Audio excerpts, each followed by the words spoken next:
అదే నీకు అన్నయ్యకి ఆమ్లెట్లు వేద్దామని తీసానమ్మా. డిన్నర్ టైం కదా, ఆమ్లెట్లు వేద్దామని తీసాను. ఇది కోడిగుడ్డు కదా, ఇది హెన్ ఇచ్చింది కదా.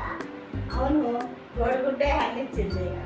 అయితే హెన్ వస్తుందా? ఈ ఈ గుడ్డు ఎక్కడి నుంచి వచ్చింది? ఈ గుడ్డు కోడి పెడితే వచ్చిందమ్మా. అది కోడి ఎక్కడి నుంచి వచ్చింది? ఆ కోడి గుడ్డులో నుంచే వచ్చిందమ్మా. నేను కోడి ఎక్కడి నుంచి వచ్చిందంటే వచ్చిందంటే నువ్వు గుడ్డు అంటున్నావు. గుడ్డు ఎక్కడి నుంచి వస్తుందంటే కోడి అంటున్నావు. అసలు నీ డౌట్ ఏంటి అబ్బే? నీ డౌట్ ఏంటి? దానికి అదే కదా కోడిగుడ్డు కోడిగుడ్డు ఎలా వచ్చింది అన్నదిరా, కోడి పెట్టింది అన్నాను. ఆ కోడి ఎక్కడిది అంది, గుడ్డులోంచి వచ్చింది అన్న. అసలు ఆ గుడ్డు ముందా కోడి ముందా? అసలు కోడి ముందా గుడ్డు ముందా? ఇద్దరికి అదే డౌటా? అదే. నీకు కూడా డౌట్ ఉందా? కోడి ముందా గుడ్డు ముందానా? అమ్మో అలా అయితే మరి కాసేపు డిన్నర్ 5 నిమిషాలు ఆపుతారా? నేను మీకు ఎక్స్ప్లెయిన్ చేస్తాను. మీకు అది కోడి ముందు వచ్చిందా గుడ్డు ముందు వచ్చిందా తెలియాలి అంటే మీకు నేను ఎవల్యూషన్ గురించి చెప్పాలి. రండి.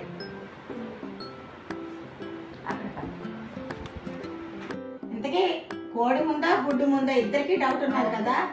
మీ డౌట్ క్లియర్ చేయాలి అంటే ఫస్ట్ నేను మీకు ఎవల్యూషన్ గురించి చెప్పాలి.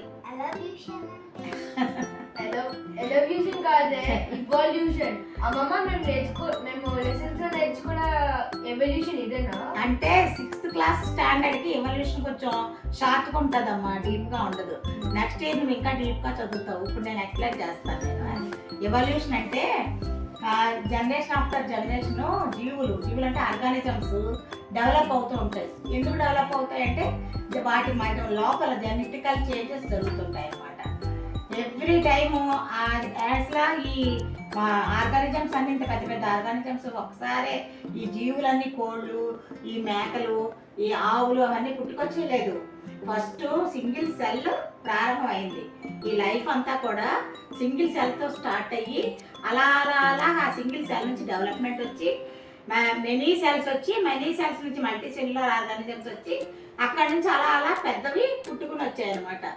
అలా ఇదంతా ఎక్స్ప్లెయిన్ చేసేదాన్నే ఈ డెవలప్మెంట్, ఈ జెనెటికల్ చేంజెస్, ఈ జీవులు ఆర్గనైజేషన్ అవ్వడం, ఇదంతా ఎక్స్ప్లెయిన్ చేయడాన్ని ఆ ప్రాసెస్ని ఎవల్యూషన్ అంటారు.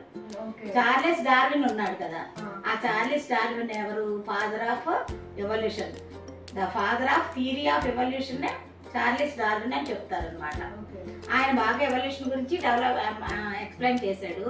ఆయన తర్వాత ఈ రాబర్ట్ విట్టేకర్ అని ఇంకొక సైంటిస్ట్ ఉన్నాడు, బయాలజిస్ట్.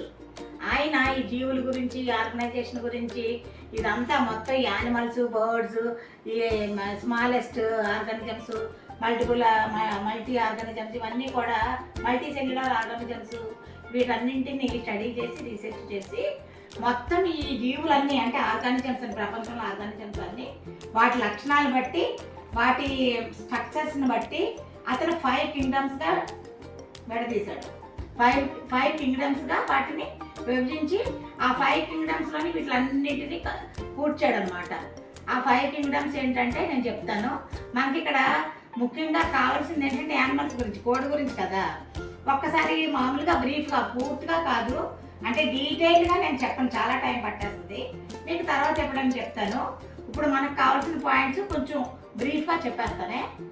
పదండి, బోర్డు మీద అయితే మీకు బాగా అర్థమవుతుంది.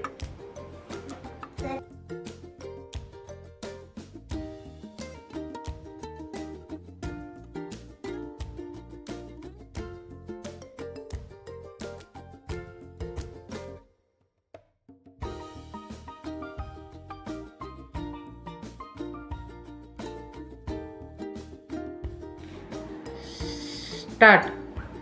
రాబర్ట్ విట్టేకర్ 5 కింగ్డమ్స్ లో పెట్టాడు ఆల్ ఆర్గానిజమ్స్ అన్నాను కదా. వాటి క్యారెక్టర్స్, స్ట్రక్చర్స్ని బట్టి అవి first one monera, second one protista, fungi, plantae, animalia. Monera అంటే చాలా మైన్యూట్, ద ఫస్ట్ డెవలప్ అయిన ఏర్పడిన ఆర్గానిజమ్స్ మొనీరాలో పెట్టాడు. ప్రొటిస్టా తర్వాత వచ్చింది. ఈ fungi develop on decay and dead organisms. ఇది ఫంగై. అంటే ప్లాంటే. యానిమాలియా. ఇప్పుడు మనకి ఇవన్నీ ఎక్స్ప్లెయిన్ చేసుకోవచ్చు కానీ చాలా టైం పట్టేస్తుంది. పాపం చబ్బీకి కూడా సెకండ్ క్లాస్ అమ్మాయికి అంత అలాగా అర్థం కాదురా. దాని దాని క్వశ్చన్కి నేను ఆన్సర్ చెప్పాలంటే ఓన్లీ యానిమాలియా గురించి నేను చెప్తే సరిపోతుంది. ఓకేనా? ఇవన్నీ డెవలప్మెంట్ అయిన తర్వాత అంటే గ్రాడ్యువల్గా 1 by 1 కింగ్డమ్ అలా డెవలప్ అయ్యి చివరికి యానిమాలియా ప్లాంటే. అంటే పెద్ద పెద్ద ప్లాంట్స్, పెద్ద పెద్ద యానిమల్స్ పుట్టుకొచ్చాయి. అది ఒకేసారి వచ్చేయలేదన్నమాట. నెమ్మది నెమ్మదిగా జనరేషన్ ఆఫ్టర్ జనరేషన్ ఒక్కొక్క రకంగా రూపాంతరాలు అంటే షేప్స్ మార్చుకొని వాటి లోపల ఉన్న బాడీలో జెనెటికల్ చేంజెస్ జరిగి అలా మొత్తానికి పెద్ద పెద్ద ప్లాంట్స్, యానిమల్స్ పుట్టుకొచ్చాయి. ఈ యానిమల్స్ అన్నింటినీ క్లాసిఫికేషన్ ఆఫ్ యానిమల్ కింగ్డమ్లో ఫస్ట్ 2 డివిజన్స్ ఉంటాయన్నమాట. ఎవల్యూషన్కి ఎవరు? Charles Darwin. Father of theory of evolution ఎవరు? Charles Darwin. మొత్తం ఎవల్యూషన్ అంతా రీసెర్చ్ చేసి చెప్పింది డార్విన్. ఇక్కడ ఈ విట్టేకర్, అకార్డింగ్ టు విట్టేకర్ ఈ 5 కింగ్డమ్స్. మనకు కావాల్సింది ఏంటి ఇప్పుడు? క్లాసిఫికేషన్ ఆఫ్ యానిమల్ కింగ్డమ్ కదా. ఈ యానిమల్ కింగ్డమ్లో మెయిన్ 2 గ్రూప్స్ ఉంటాయి. ఫస్ట్ది ఇన్వర్టిబ్రేట్స్. ఇన్వర్టిబ్రేట్స్ అంటే బోన్ వితౌట్ బోన్. ఏదిలా నీ చేయి లైఫ్ ఇదేంటిది ఇలా పట్టుకుంటే గట్టి తగ్గుతుంది అంటే బోన్. నీకు బోన్ ఉన్నదా లేదా? అయితే నువ్వు ఎందులోకి వస్తావు? వర్టిబ్రేట్సా ఇన్వర్టిబ్రేటా? నువ్వు వర్టిబ్రేట్. ఎందుకంటే నీకు స్పైనల్ కార్డ్ ఉంది, బోన్స్ డెవలప్ అయింది, స్పైనల్ కార్డ్ డెవలప్ అయింది, అంటే నువ్వు వర్టిబ్రేట్ డివిజన్ లోకి వస్తావు. ఇవా ఈ 9 ఇన్వర్టిబ్రేట్స్ అంటే బోన్లెస్, అంటే bone and spinal cord develop కానీ అంటే చాలా ప్రీవియస్ ఆర్గానిజమ్స్ అన్ని, ఆ చిన్న చిన్న అన్డెవలప్డ్ ఆర్గానిజమ్స్ అన్ని 9 ఫైలమ్స్ కింద డివైడ్ చేశారు. ఏంటమ్మా అది? వితౌట్ బోన్ ఎవరు ఉంటారు? ఇగో ఇవి అమీబా, ప్రోటోజోవా. ఆ వితౌట్ బోన్ ఉన్న యానిమల్స్ నే 9 ఫైలమ్స్ కింద డివైడ్ చేశారు. ఫస్ట్ వచ్చిన యానిమల్స్ అది ఆర్గానిజమ్స్ ప్రోటోజోవాలో పెట్టారు. ప్రోటోజోవా అంటే ఓన్లీ సింగిల్ సెల్ ఉంటుంది. అమీబా ఇక్కడ గీసి చూపించవచ్చు కానీ టైం అనమాట, టైం సరిపోదు మనకి. అమీబా అంటే ఓన్లీ ఒక సింగిల్ సెల్ అనమాట. అది ఏ విధంగా అయినా దాని రూపం చెందేసి, అంటే ఇప్పుడు నేను ఉన్నాను, నన్ను చూసి కరుణ అని చెప్పచ్చు, నేను చూసి చెర్రీ చంపి అని చెప్పచ్చు. కానీ అమీబా అలా కాదు. ఒకసారి రౌండ్గా ఉంటుంది, ఒకసారి ఇలా ఇంకో రకంగా ఓవల్గా ఉంటుంది, ఇంకొకసారి ఏమో ఇంకొక షేప్లోకి వెళ్ళిపోద్ది. దాని ఇష్టం వచ్చిన షేప్ మార్చుకోగలుగుతుంది అమీబా. మొత్తం అంతా దాని బాడీ అంతా ఒక సింగిల్ సెల్ అనమాట. సో అలాంటి సింగిల్ సెల్ యూనిసెల్యులర్ ఆర్గానిజమ్స్ అన్ని ఇంట్లోకి వస్తాయి. ఆ తర్వాత దీని నుంచి నెమ్మదిగా జెనెటికల్ చేంజెస్ జరిగి ఈ ఫైలం ఫార్మ్ అయింది, పాలిఫెరా. అంటే ఇందులో స్పాంజెస్, సముద్రంలో ఉంటాయి కదా స్పాంజెస్, అలాంటివి ఇందులోకి వస్తాయి. నెక్స్ట్ సీలెంట్రేటా. సీలెంట్రేటా అంటే హైడ్రా. ఎప్పుడైనా అది హైడ్రా అంటే ఒక చిన్న స్మాల్ జంతువు లాంటిది అనమాట హైడ్రా. హైడ్రా ఒక చూడటానికి అది యానిమల్ గ్రూప్ లోకి వచ్చినా కానీ చూడటానికి చెట్లాగా ఉంటుంది హైడ్రా. అది ఒక చెట్లాగా కొమ్మల్లాగా చూస్తే సేమ్ అలాగే ఉంటుంది. కాకపోతే చాలా మైన్యూట్ అనమాట, మైక్రో ఆర్గానిజం. ఇది కూడాను మనం ఇది మైక్రోస్కోప్ పెట్టి చూసుకోవాలి. తర్వాత ప్లాట్ హెల్మెంట్స్, టేప్ ఫామ్ లాంటివన్నీ ఇందులోకి వస్తాయి. టేప్ ఫామ్ అంటే అది టేప్ అంటే ఏంటి? బద్ది కదా, బద్ది. వామ్ అంటే పురుగు, అంటే బద్ది షేప్ లో ఉన్న పురుగుని టేప్ ఫామ్ అంటారు. ఈ టేప్ ఫామ్ ఎక్కడుంటే తెలుసా? పిగ్ ఇంటెస్టైన్ లోని, హ్యూమన్ మన మనుషుల ఇంటెస్టైన్ లోని ఉంటది ఇది. ఇప్పుడు ఆ పిగ్ మాంసం తింటారు కదా, వాళ్ళ కడుపులో ఈ టేప్ ఫామ్ ఉంటది. పిగ్ మాంసమే కాదు, అదే పిగ్ అంటే ఫోర్క్ తిన్న వాళ్ళే కాదు, అసలు మటన్ అవి సరిగ్గా ఉడకబెట్టకుండా బాయిల్ చేయకుండా తింటారు కొంతమంది. అలాంటి వాళ్ళ ఇంటెస్టైన్లోని టేప్ ఫామ్ ఉంటుంది. దానికి సిమ్టమ్స్ ఏమిటి తెలుసా? టేప్ ఫామ్ ఉంటే తిన్నా వెంటనే బాత్రూమ్ వచ్చేస్తుంది. ఆ తర్వాత ఏమో వాళ్ళు అస్తమాను ఆ టేప్ ఫామ్ ఇంటెస్టైన్లో ఉన్నవాడు అని తెలుస్తూ ఉంటారు ఆ టేప్ ఫామ్ వల్ల. అవి సిమ్టమ్స్. సరే, అలాంటి ఆర్గానిజమ్స్ ఇందులో వస్తాయి. నెక్స్ట్ నిమటోడా డెవలప్ అయింది. దీని నుంచి ఎనిలిడా డెవలప్ అయింది. ఎర్త్వామ్ తెలుసు కదా మీకు, వానపాములు. ఆ వానపాము తెలియదా? ఈసారి మనం బయట కింద సెల్లాకి వెళ్ళినా చూపిద్దామే. ఎర్త్వామ్ చూపిద్దాం. ఇప్పుడు వర్షాలు పడుతున్నాయి కదా, ఉంటాయి వాళ్ళు ఎర్త్వామ్స్. ఎర్త్వామ్ ఉంటుంది అనమాట. ఇది ఎర్త్వామ్. ఈ ఆస్కారిస్ ఏది ఇది ఆస్కారిస్ కూడా రౌండ్ వామ్, ఇది కూడా ఏంటి మనకి జబ్బులు ఇచ్చే బ్యాక్టీరియా అదే ఆర్గానిజమే. అది ఎలా ఉంటుంది అంటే జస్ట్ ఇలా ఎస్ షేప్లో, ఇది అక్కడ పెన్నులు పెట్టని తీసుకుని వస్తావా, టేబుల్ మీద ఉన్న చూడు పెన్నులోను, అది ఇట్లా ఉంటుంది రౌండ్ గా చుట్టుకుని చిన్న తీగలాగా ఫామ్ లాగా మెరుపులాగా ఇటు ఇటు ఇట్రా.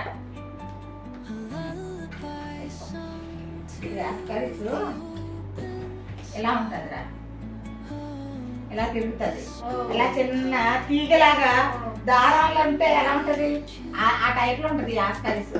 ఇది కూడా జబ్బులు ఇస్తుంది అనమాట, అంటే మన ఇంటెస్టైన్ వాటిలోనే ఉంటది. ఎనలిడా అర్థవాము తెలుసు కదా, ఎర్తవాము ఉంటే ఇలాంటి టైప్ అన్ని ఎనలిడా అలా ఉంటాయి అనమాట. అంటే అవి అంటే ఇలా ఎనలిడా అంటే ఇలా ఇలా ఇలా కంపార్ట్మెంట్స్ లైక్ ఇలా ట్రైన్ స్టేషన్. దాన్ని చూసే ఇలాంటి జీవులను చూసే ట్రైన్ కనిపెట్టారంటారు. కంపార్ట్మెంట్ తర్వాత కంపార్ట్మెంట్ లాగా వాటి బాడీ అలా ఉంటుంది వాటి బాడీ. తర్వాత ఆర్థ్రోపోడా. ఈ ఆర్థ్రోపోడా అంటే ఆల్ ఇన్సెక్ట్స్.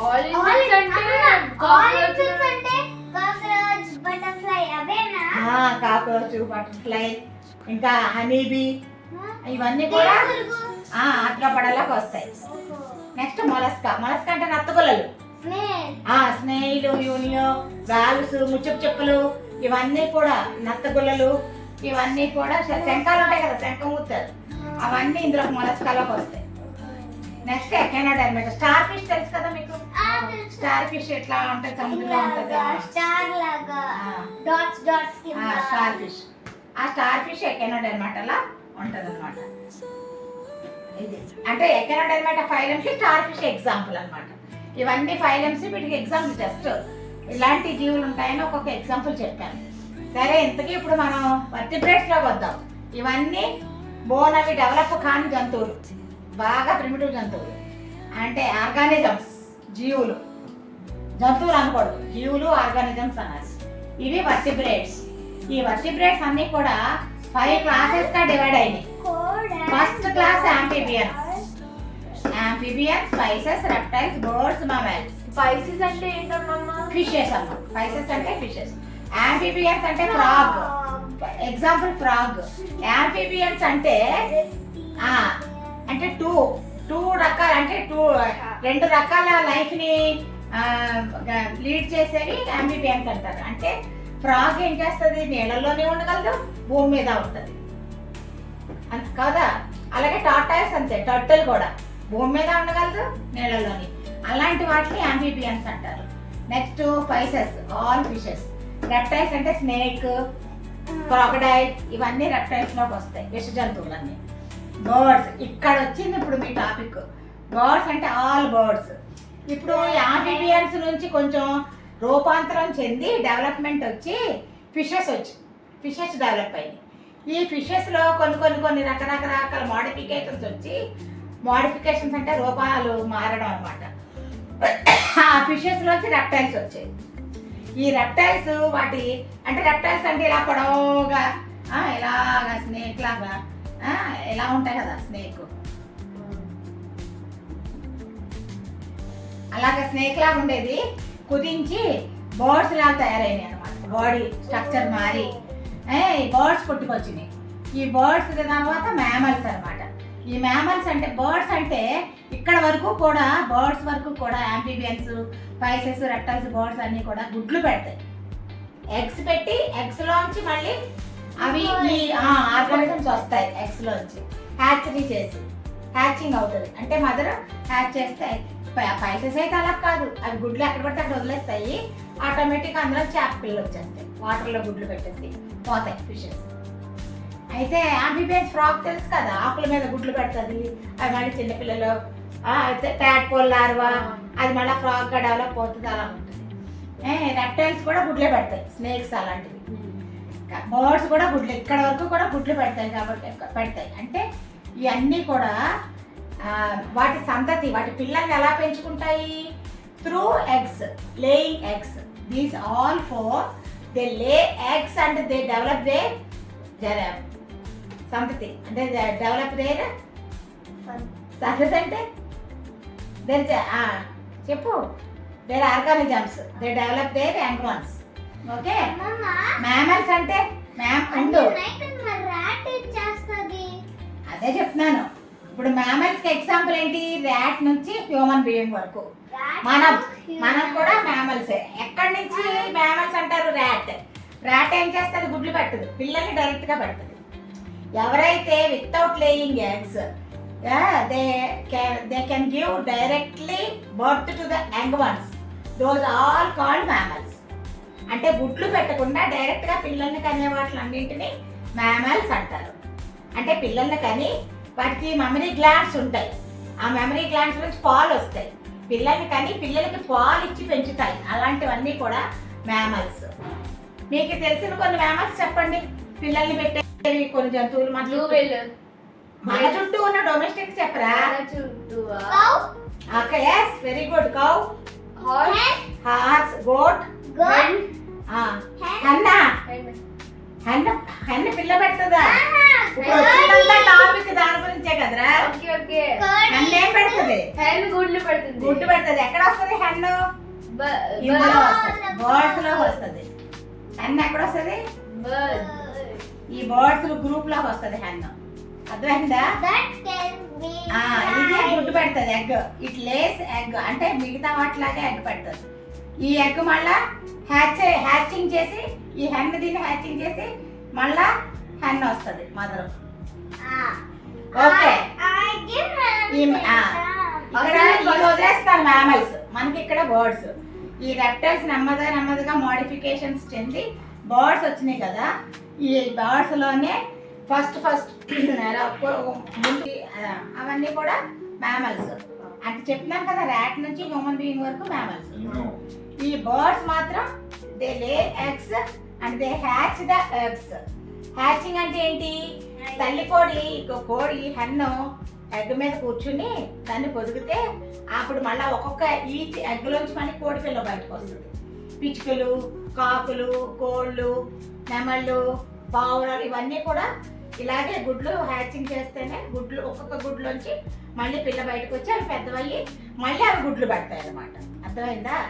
కానీ ఇలాగా దీని అంతా ఎవల్యూషన్ ప్రకారం మీరు అడిగిన క్వశ్చన్ ఆన్సర్ ఏంటంటే ఫస్ట్ గుడ్డ హెన్న ఎగ్గా? ఫస్ట్ ఎగ్గే. అంటే ఇందులో ఈ బర్డ్స్ లో ముందు జనరేషన్ బర్డ్స్ కొన్ని ఉంటాయి కదా వేరే ఆకారంలో, అందులో ఆ ఎగ్ లోపల యోకులోని జీన్స్ ఉంటాయి. జీన్స్ ఆ జెనెటికల్ చేంజెస్ జరిగి యోకులో అది కోడి లాంటి రూపం వచ్చింది ఎగ్లో. ఏమా హెన్న కంటే ముందున్న బర్డ్ ఒక ఎగ్లోంచి కోడి రూపాంతరం చెంది అది పుట్టుకొచ్చింది. అప్పుడు దీన్ని హెన్న అని పేరు పెట్టారు, కోడి. అప్పుడు ఈ కోడి అప్పటి నుంచి ఈ కోడి పెట్టిన గుడ్లోంచి కోళ్ళు వస్తున్నాయి అన్నమాట. అలాగా గుడ్డులోనే దీనికన్నా ముందు జనరేషన్ బర్డ్స్ లో పెట్టిన ఎగ్లో జెనెటికల్ చేంజెస్ వచ్చి ఎగ్గే మార్పు చెంది ఇలాంటి హెన్నని పుట్టించింది. అలాగా నెమ్మదిగా కాలక్రమేణా గ్రాడ్యువల్గా జరిగిన చేంజెస్ వల్ల ఆ గుడ్డులోంచి హెన్న పుట్టుకొచ్చింది అనమాట. హెన్నే కాదు, ఇలాంటి బర్డ్స్ ఎన్నో వందలు వేలు బర్డ్స్ ఆ మోడిఫికేషన్స్ వల్ల కాలక్రమేణా జనరేషన్ ఆఫ్టర్ జనరేషన్ చేంజెస్ జరిగి చాలా రకరకాల బర్డ్స్ పుట్టుకొచ్చాయి. కానీ ఒక మాట చెప్తాను మీకు ఇందులో ఒక పాయింట్. మ్యామల్స్ అన్నీ కూడా బర్డ్స్ కాదు, మ్యామల్స్ వేరు బర్డ్స్ వేరు కదా. కానీ బ్యాట్ ఉంది తెలుసా? బ్యాట్, గబ్బిలం. బ్యాట్ మీరు బర్డ్ అనుకుంటారా మ్యామల్ అనుకుంటారా? ఎస్. ఎలా తెలుసు మీకు? అది